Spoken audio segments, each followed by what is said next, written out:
Great. Thanks, Dana. So thanks everybody for joining us this morning and to learn about invasives in your woodlands. I'm Amber Slaughterbeck. I'm a regional specialist for SICM. You see there on your screen. It's Southern Indiana Cooperative Invasives Management, and I work for the Indiana Invasives Initiative. So that's how I'm able to present this to you today. So I want to thank Purdue Extension for hosting us and for putting this online for everyone to learn about invasives in your woodlands.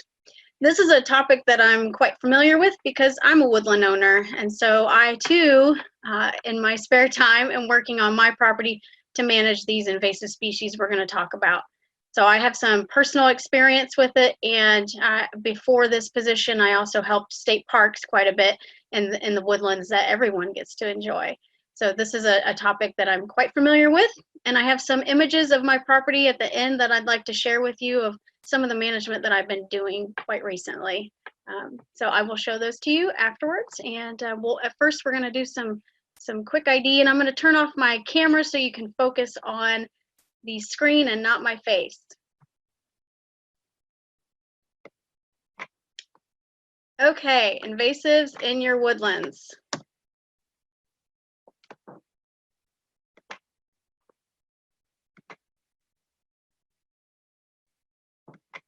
There we go.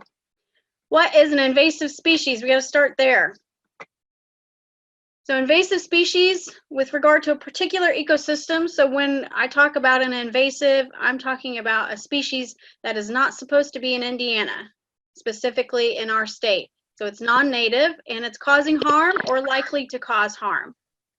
So that's a big part of it, is it could be potentially causing harm in the future. That some of these species we're tracking so that we make sure that they don't cause harm or take over like some of the other ones that we clearly are dealing with on a regular basis.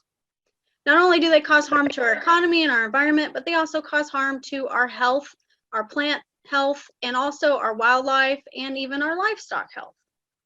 So on the screen there, you can see a couple of those invasives that we deal with in the state. One being multi-floor rose up in the corner, the wild feral hog there, and also the emerald ash borer is that pictured.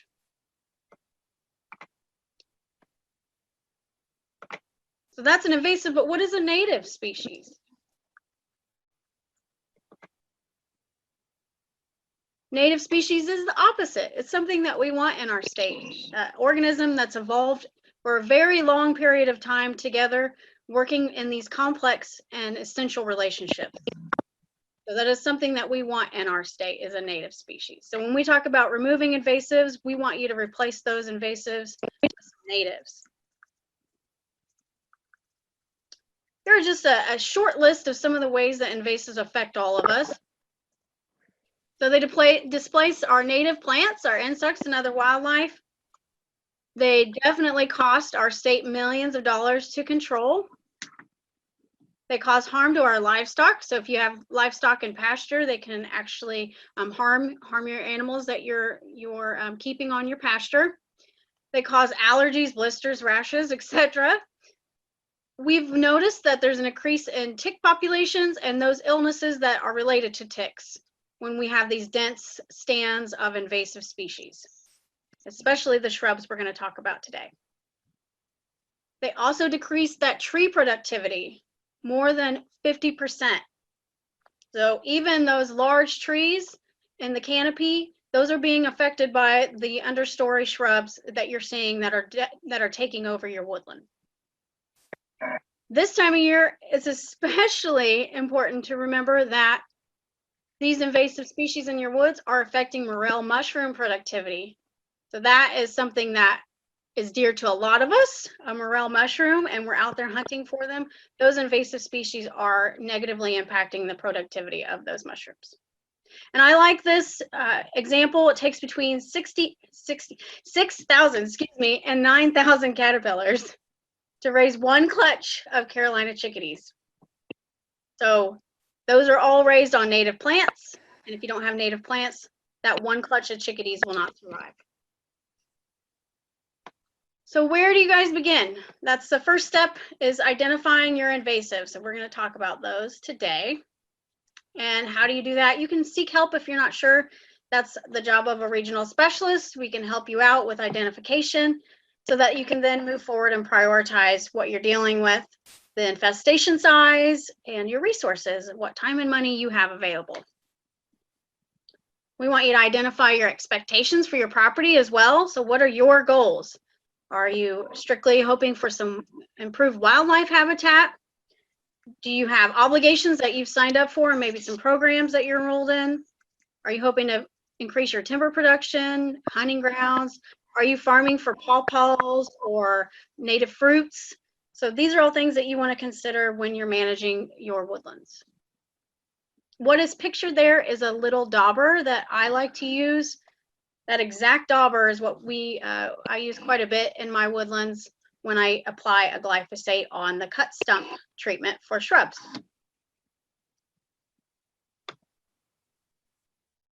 So some tools you might need to acquire. This is a basic list, quite basic. I like that picture of the woman with the chainsaw because she is fully geared up and ready for proper chainsaw work in her woodlands. She's got all the proper PPE on. So you might need a chainsaw. I've seen individuals use circular saws or even sawzalls.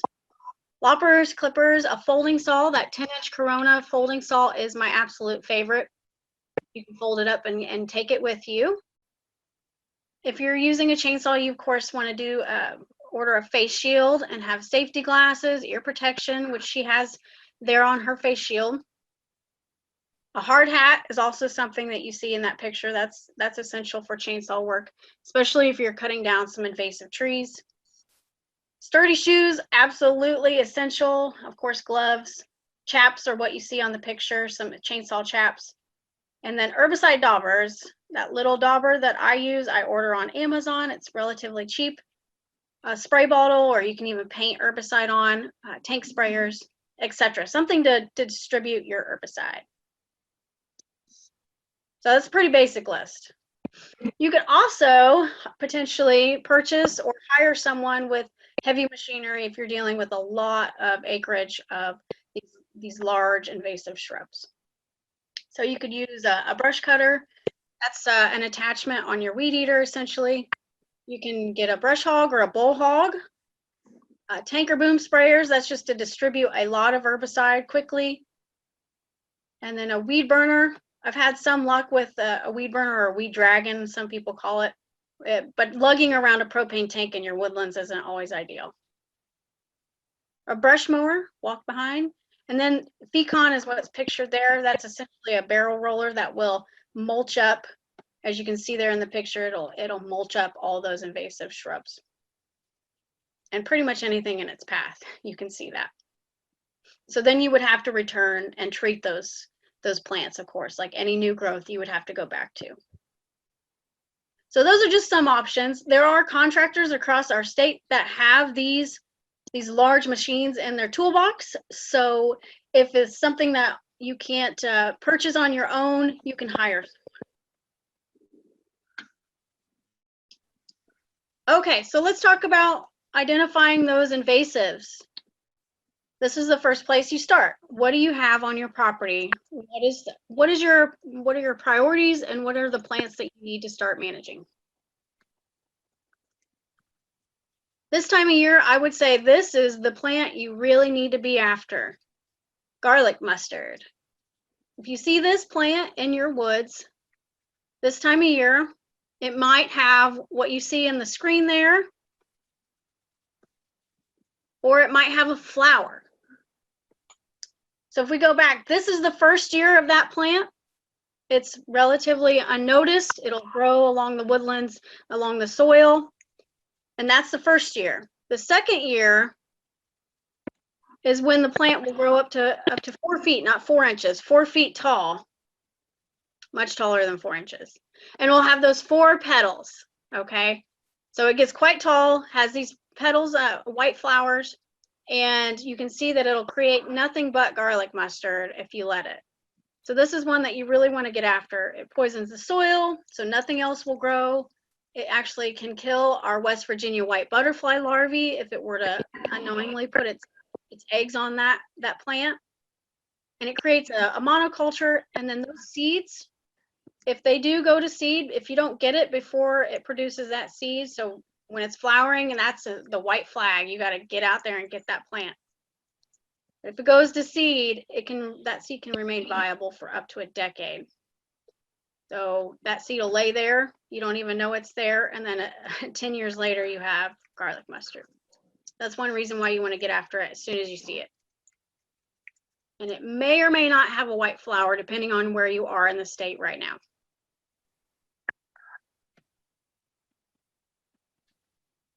Eurasian honeysuckles. This is a shrub, and this is one of the most common plants that most of us are dealing with in our woodlands, either on the wood's edge, or if it started to go into your woods, it might be solid Asian or Eurasian bush honeysuckle.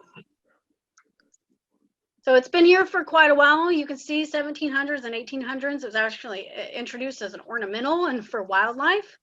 That being those bright red berries. We thought it might be a good idea for wildlife, but we found out that those berries, not only is it non-native, but those berries spread rapidly. Our native honeysuckle does not grow nearly as tall or as robust as these invasive Eurasian varieties. It's very low to the ground, has a small yellow flower. So the native is likely not what you're seeing when you're looking at your woodlands. The native really mostly grows up in northern Indiana. The flowers you can see on the image there, but they can also be pink and crimson, depending on which species you're dealing with. And those leaves are simple, opposite, and oblong. Some of them have a good point to them. You can see the shaggy bark. That is when it gets really, really big. It'll start to look like a tree, and they get quite tall, up to 15 feet tall sometimes. You might mistake it for a tree. But very, very blonde color bark. Okay, that's Eurasian bush honeysuckle. That's enemy number one for a lot of woodland landowners. Then there's autumn olive. This one you'll notice has that silver color leaf on the back side of it. That's pretty much how you can identify it. And also the new growth will be a sort of an orange color. But those red berries, again, will travel because birds will eat them and then disperse them throughout your woodlands. You want to make sure you're getting this one under control as soon as possible. The fruit is also a bumpy. On the fruit, it's red and bumpy.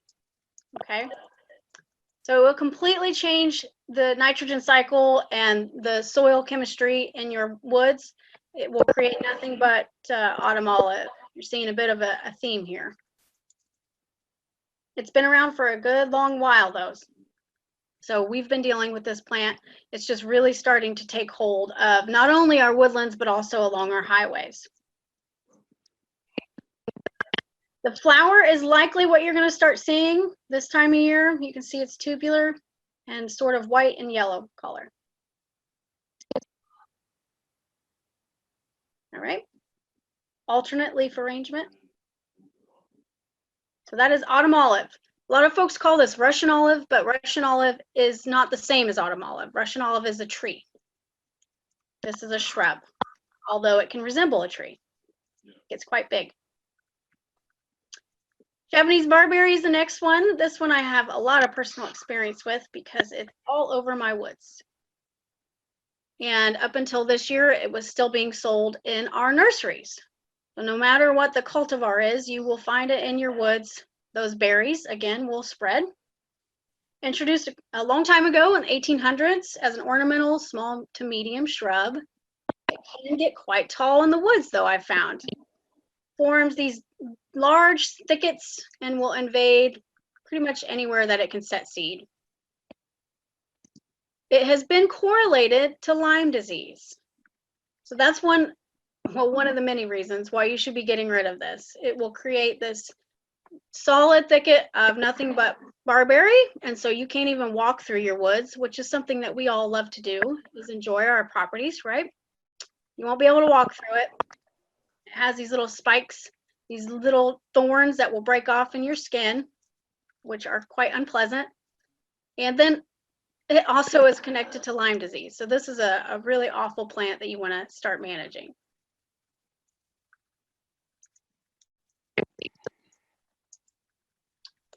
Multiflora rose. We do have some native roses, so the way that you tell the difference right now, this time of year, you look at the leaves. In the bottom corner there, you can see each leaf at the base of it is feathery looking. Our native roses do not look like that, okay? And then you can look at the flowers. Our native roses are mostly a pink color flower. So this will form, if you're dealing with this plant, this will form again, just like Japanese barberry, it will form a dense thicket where you can't get through. Sometimes the walls of multiflora rose are up to 15 feet tall. It'll even sturdy itself on tree branches, so it'll grow up the tree a little bit. And you might think it's a vine, but it just gets extremely tall to the point where you can't get through your woods. So this is one you want to be controlling. Again, those berries have been eaten by animals, and that's mostly how it spreads.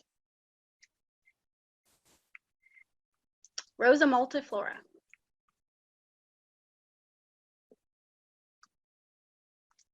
Okay, winged burning bush is the next shrub that we want to be controlling. This is one that's kind of a hard sell because so many individuals love that bright red color. No argument there. It is a pretty plant. In the nurseries, it's still being sold actually, and we would like for individuals to choose not to purchase this plant because we're finding it just everywhere through our woods. In fact, every day I go on my woodland, I pull a handful of burning bush. I do not have a single burning bush planted in my landscaping. So if that gives you an indication of just how invasive it is. It will kind of go unnoticed in your woods, but if a tree were to fall, it would take advantage of that sunlight and really start to grow up. So you might find little tiny ones throughout your woodland for a good long while, but if there's any disturbance, it'll begin to take advantage of that and become a larger shrub like you might be used to in your landscaping. So the leaves are simple, they're toothed, and they're opposite. You can see we plant them in hedgerows, right, in our landscaping. On the right top picture, that's what it looks like in the woods. And then on the bottom, that's what it looks like when it invades the woodland so much that it's solid burning bush through there. So it will form just like the Eurasian bush honeysuckle, it will form a shrubby infestation that completely alters all of your forest community. So nothing likely will grow under it when you have a solid shrub forest of burning bush. Okay, it does grow in a wide range of habitats. So no matter what woodland habitat you might have, it does like wet areas, but I can tell you that it'll grow up on the driest hilltop as well, in the middle of dense woodlands. So it basically takes advantage of any space it can take hold of. It'll be there. An alternative to this one, since we're talking about not purchasing this in the nurseries, would be our Eastern Wahoo. Okay, it looks very similar to this plant, turns red, has even showier flowers and prettier berries than this invasive variety. And it's native. So it's a great shrub to plant in your landscaping. If you're removing burning bush, you might consider an Eastern Wahoo. There are a number of ways that you can purchase those. We have a great website called growindiananatives.org, and you can go onto that website and it will list all of the nurseries and growers in the state that we're currently aware of that sell native plants. So you can check that out. And if you didn't capture that, we can talk about that again later in the questions.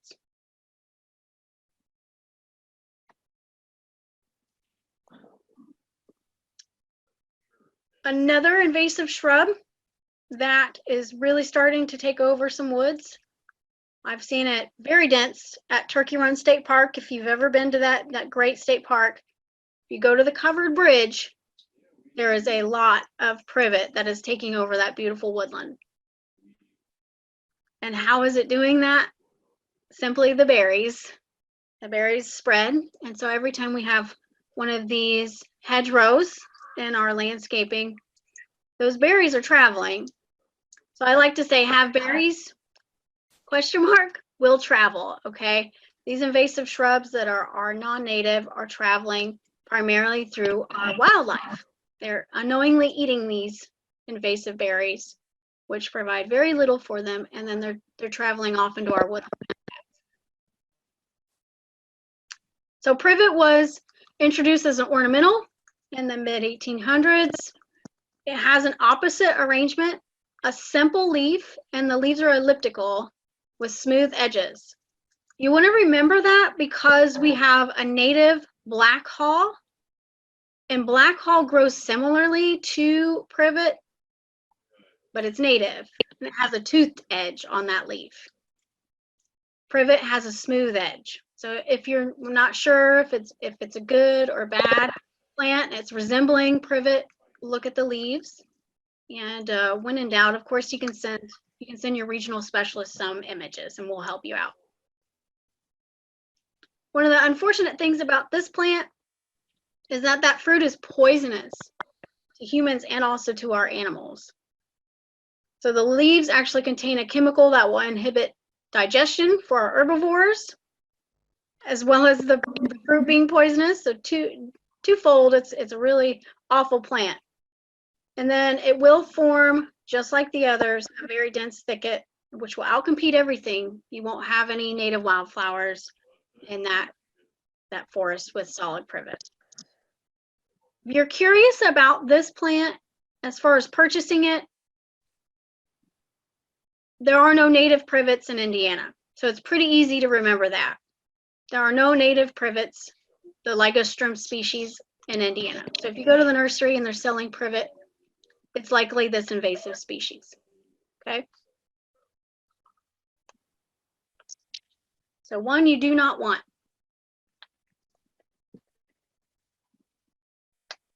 You can see the flowers there. Again, they're similar to the autumn olive, sort of a tubular shape. And you're going to start to see those very soon.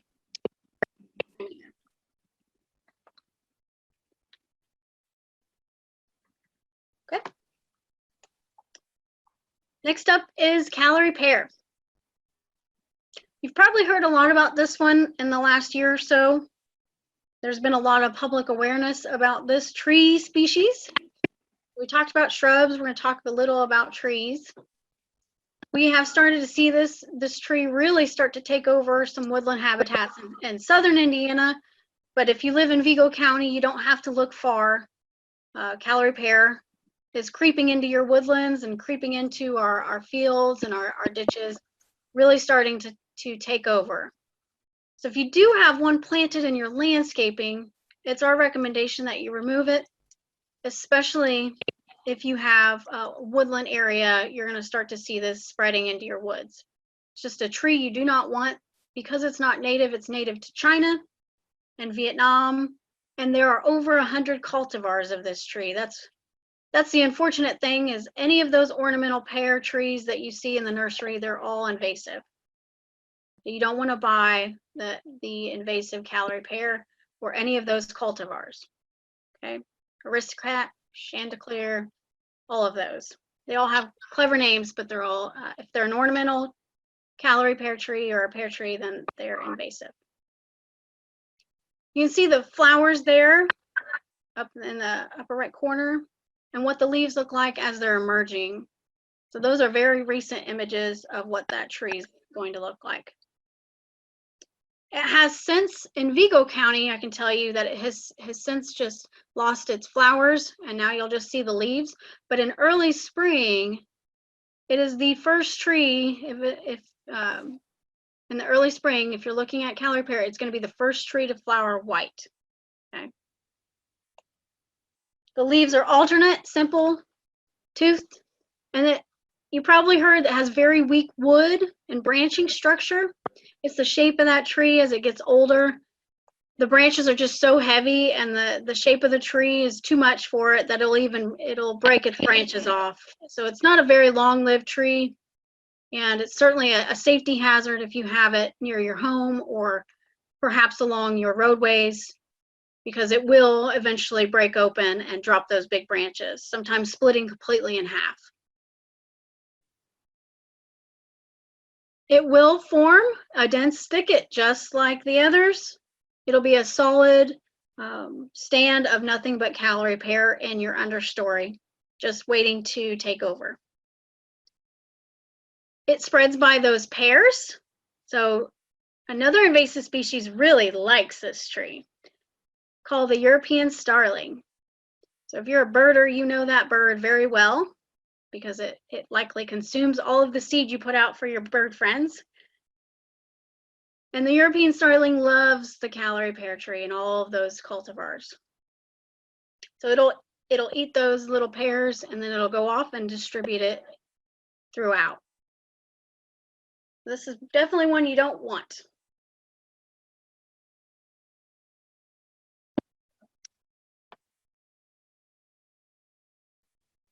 Next is one that isn't as well known, but is definitely for sale.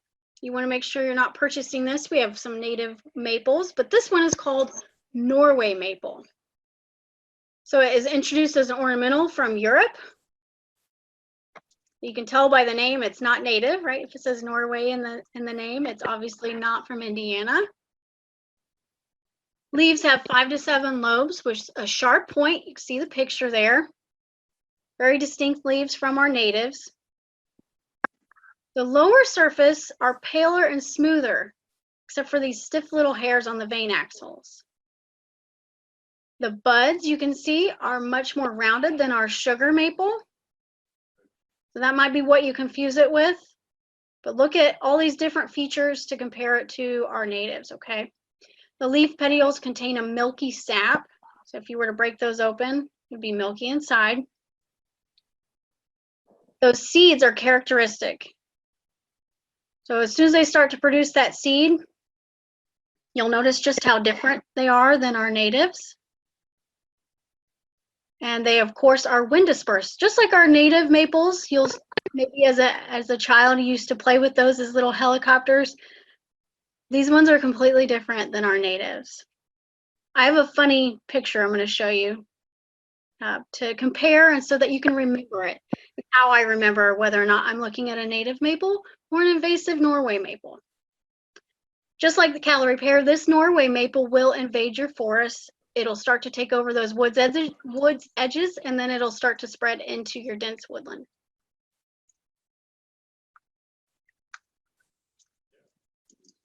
So that is Norway maple. How do you remember?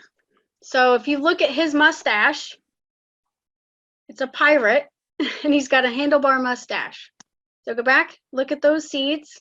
Kind of looks like a handlebar mustache. So you don't want a pirate. You do want Hulk Hogan. See how the seeds hang down, or they would hang down rather, so they go straight down versus going outwards. That is the funniest way I can remember it, and usually pretty simple. So you don't want a handlebar mustache, you want Hulk Hogan. I gotta laugh at a Dana.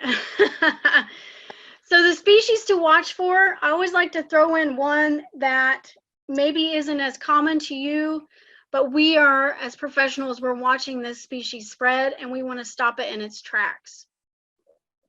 That is the Paulownia tomentosa tree that you're seeing on the screen. Princess or emperor tree. It has many names, but it is not native and it is spreading. You might think it's catalpa tree, which is a native tree that resembles this one. But you're going to look at those opposite branches and they whirl kind of up the tree. Even as it ages, you'll see these very odd shaped opposite branches all the way up a mature tree. So it's from East Asia. And how is it spreading? Well, it grows 3 feet each year. It's mature 5 to 7 years, and it's wind and water dispersed. But look at the number of seeds each one of these trees produces. So you can see how it's spreading, right? 20 million seeds. It will bloom in spring. And as soon as those capsules split open, 20 million seeds are released per tree. If you notice a tree that has great big heart-shaped leaves, sometimes 2 feet by 2 feet wide and long, you're looking at the invasive Paulownia. Catalpa trees do not have leaves that big, okay, or that wide. So let's go back, I'll show you again. You'll notice these especially taking over a wood's edge. So try and remember that one.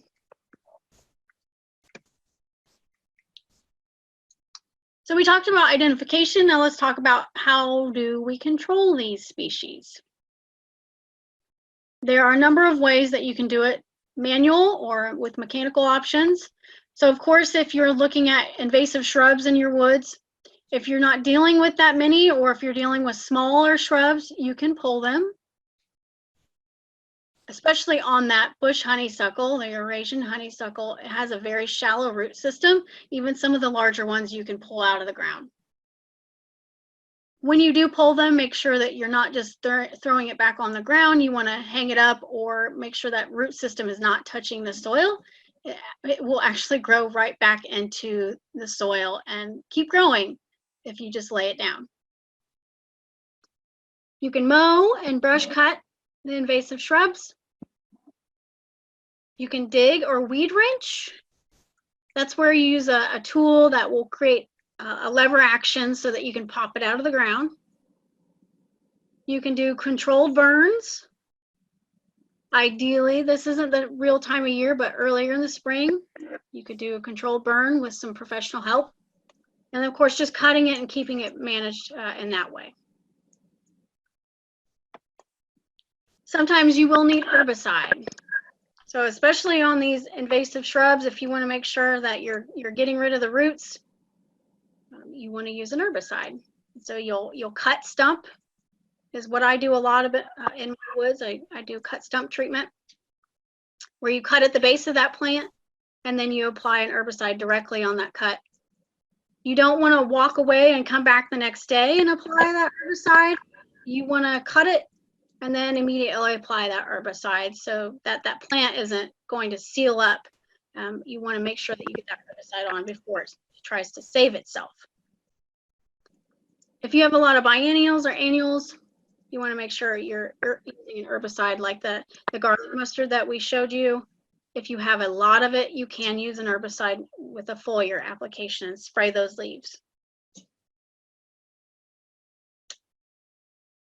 Don't compost invasive, especially that garlic mustard. Don't pull it out and then move it to your compost pile. You'll end up with compost with invasive seeds in it, and then you'll move that around and you'll create another issue for yourself. Always bag anything that has seeds if you're moving it off site. For the invasive shrubs, you can put those in piles, move those into, once you cut them down, you can move those into big piles.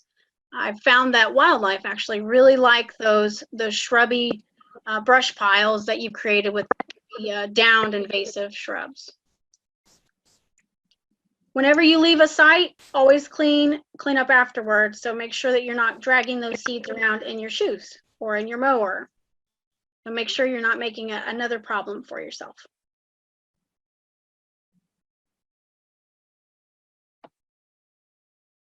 We also have this really great calendar of control to help you out. It's a good stepping stone. It's a general calendar, so you need to think about what life stage this plant is at, and is this a good time to manage it? And so on the front of this, you can see shrubs are what we talked about today in good detail. So all the shrubs that we talked about are on there, and you can see when should you start controlling them and how. So for all those shrubs, foliar spray, that means if you're going to spray the leaves, can begin next month. So May to September. I like to do it, if I'm doing any foliar application, I like to do it later in the year.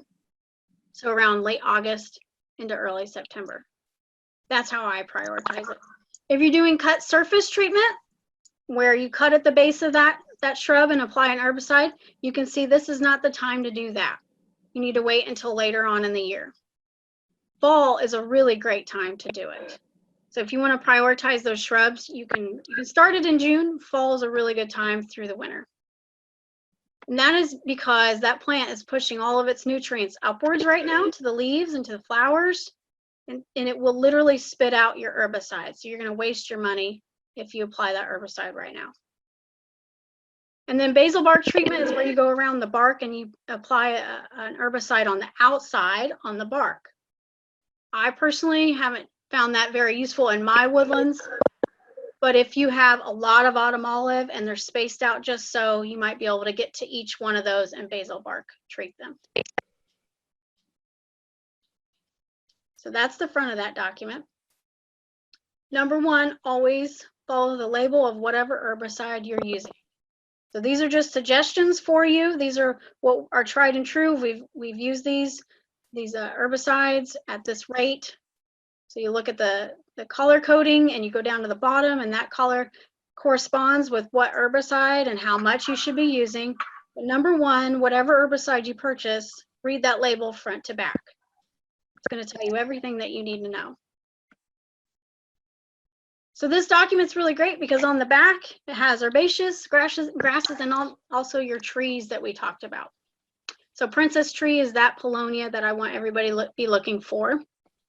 And then calorie pear, you can treat it similarly to the way that you're treating those shrubs, actually. At the base of this document, you can see what we're talking about when we say glyphosate or when we say triclopyr. And those are some examples of brand names. By no means do you have to buy any one of those brand names. You can go to a farm store and pick up a glyphosate or a triclopyr. So if like a Tractor Supply or a Rural King will have these invasive herbicides. So if you have any questions about this document, you can always reach out to me and I can help you navigate it.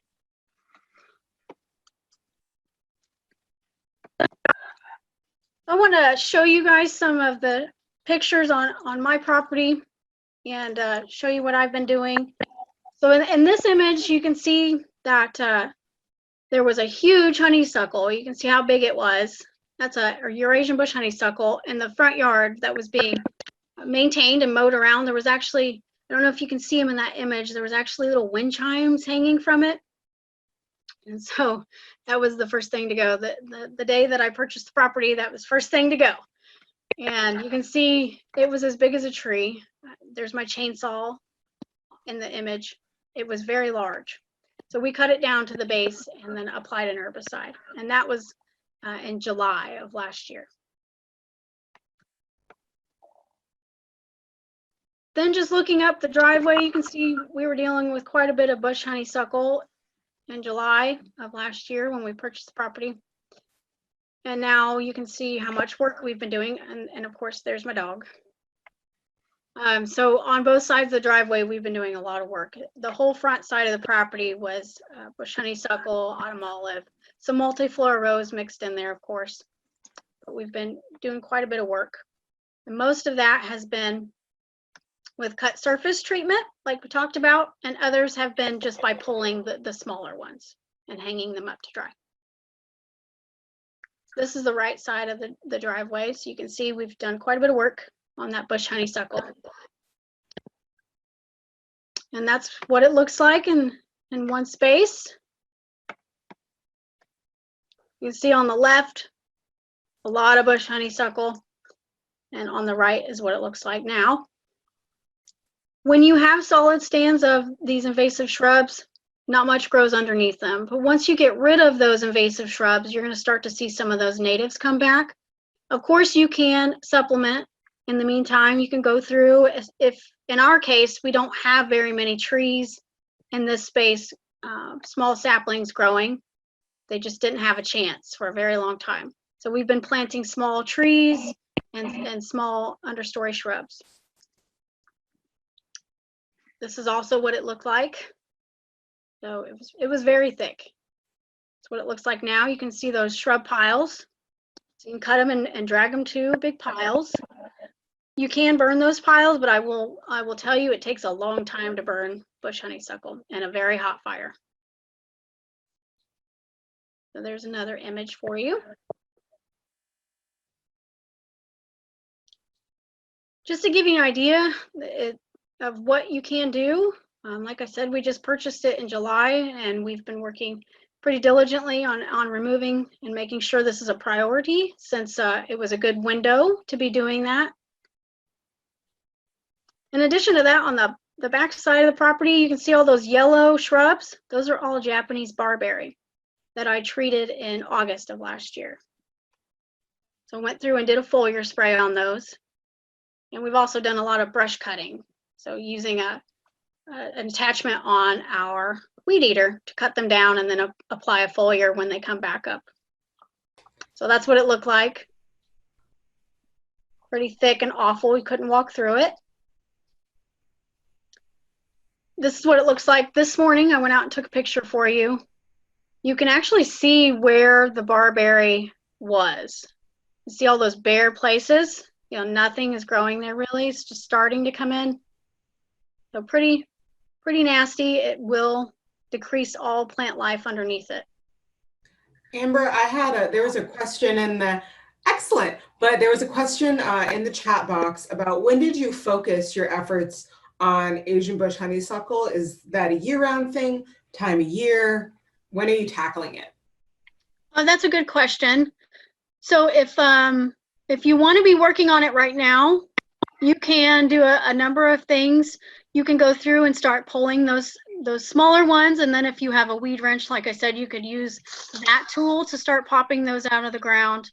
But herbicide treatment, this isn't the time of year to do that, but you can start planning for that activity later in the year. And also right now, you could be, if you had access to those Fecon machines that I showed you, or if you have some way to mow those down, this would be an okay time to do that, just to get ahead of it. And then you would prioritize foliar spraying those new growth shrubs that are coming up from where you cut. You would prioritize foliar spraying them following that calendar in August or September would be an ideal time. And there was a comment earlier on when you were focusing on Bradford pear. Yep. When is the best time to apply herbicide to ornamental pears or Bradford pears? You know, I've had pretty good luck doing that this time of year, but you can follow that calendar of control, and the same time that you're treating the shrubs with a cut surface treatment, you can be treating that Callery pear. So starting in June all the way through March, you could be cutting those down and applying that herbicide. And you segued into another question in the chat box, which is what type of apps should I be using? And also books, but you got apps up right now, so go ahead. There are some really good books too, but I wanted to put this in your hands. If you have a smart device, you can download this app called the Glidden app, or Great Lakes Early Detection Network. So this is a way that we track invasives and we report invasives so that we have data to determine how invasive this plant is in our state. And so you can download this app, and it can also behave as sort of a field guide for you. So there's a lot of invasive pictures in there that you can look at. And if you're out in the field and you're not sure what you're looking at, you can pull that app up and look through and see if that's in fact an invasive species. If you don't have a smart device, you can go online to edmaps.org and /Indiana and check out invasive species there and also report them for us. The caveat is we don't want you to report the burning bush that's planted in the yard. We want you to report those hundreds of burning bush you're finding in the woods, okay? And then books. There's a great number of books that we have on the SICM website that you could check out and look at and see if you wanted to purchase those. So go to www.sicim.info and go to the resources tab, and there's a lot of great resources there for you. So with that, I thank you guys, and I will open it up to questions if you have any questions left. Amber, could you touch on winter creeper and its spread and control measures? Yes, I'm actually doing a presentation on May 13th, similarly to what we did today, on vines. So I'll talk in great detail about all those invasive vines you might be dealing with. But winter creeper is one that will sneak into your woods and you don't even know it's there. You'll find small little patches of it here and there. This time of year is a good time to start pulling it, not necessarily foliar spraying it. So if you want to foliar spray it, if you're dealing with a lot of winter creeper on the ground and you want to apply an herbicide, you want to wait until late in the year, like into late fall and even through winter. As long as there's not snow on top of it, you can foliar spray that vine. If you have it climbing up the trees, that is your priority. And so you want to cut that section from that large vine that's climbing up the tree, and you will apply an herbicide to that cut immediately. And that will stop it from producing a berry, which will continually just create more problems for you. So that's winter creeper. There's also Japanese honeysuckle that you might be finding in your woods that is creeping in or maybe taking over some of your wood's edge. You would want to foliar spray that as well at the same time as you're doing your winter creeper. Has to have leaves on it.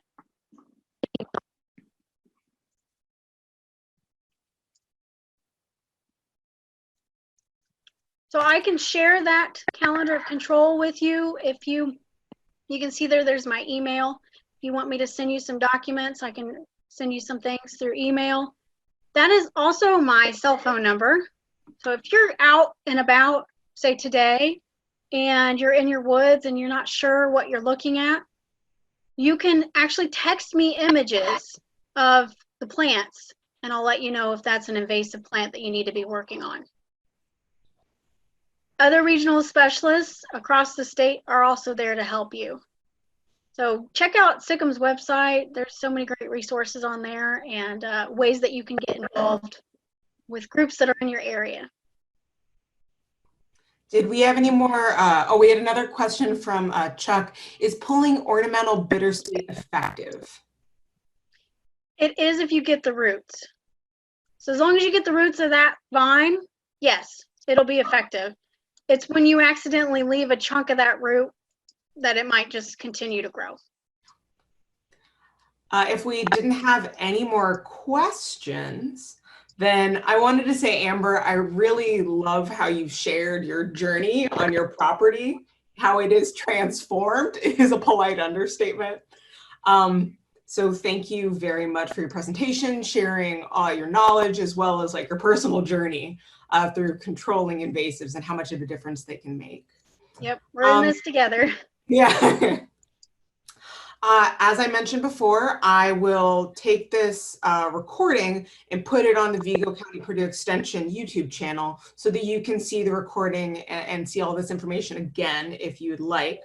At the end of this series, I'll be doing a post survey just to see what you like, what you didn't, how influential it was. And next week, we'll be talking about reforesting woodlands. So after you have your blank slate and you're looking to put trees that you want back in or native trees back in, what do you put and how? So we'll leave it there, and hopefully I will see all of you next week for reforesting your woodlands.